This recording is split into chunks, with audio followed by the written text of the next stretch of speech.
So successful, so powerful, so bold.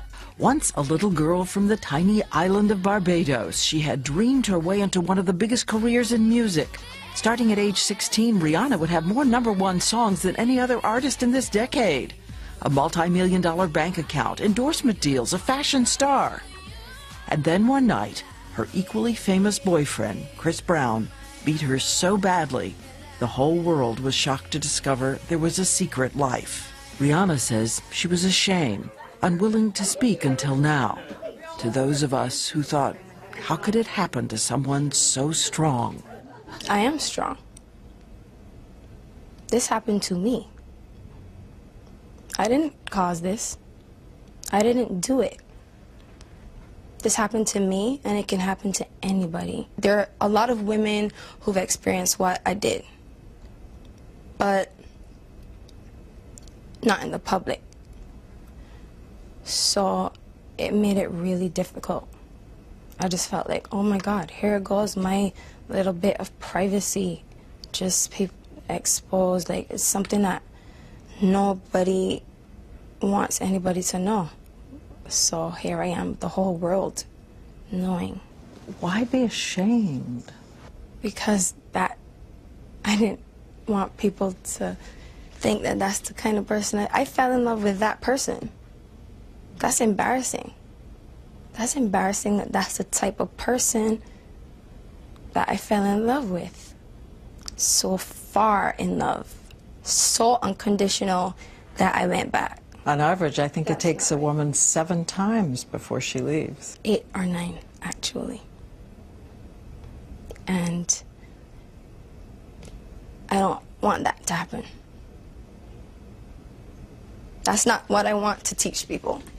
But again, people, I'm a human being, and people put me on a very unrealistic pedestal, and all these expectations. I'm not perfect.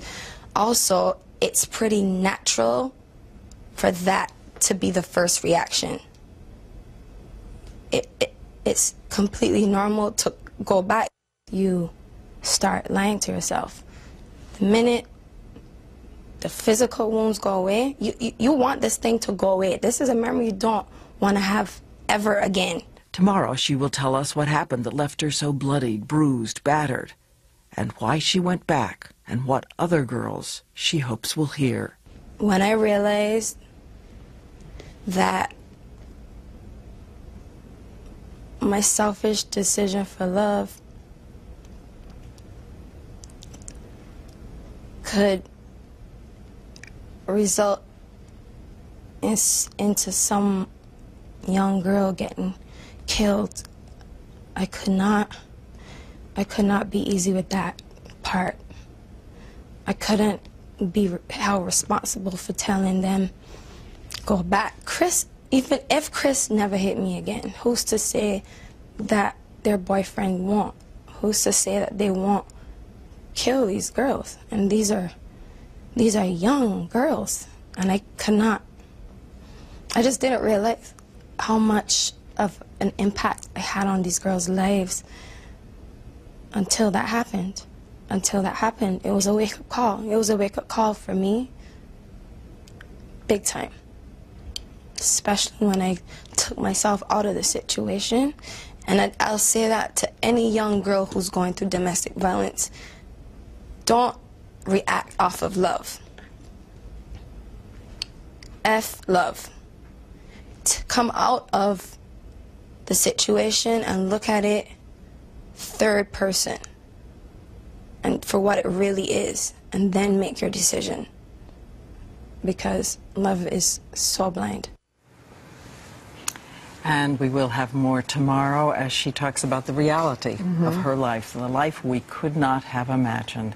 An exclusive interview, and of course the full interview will be tomorrow night on ABC's 2020 at 10 o'clock, 9.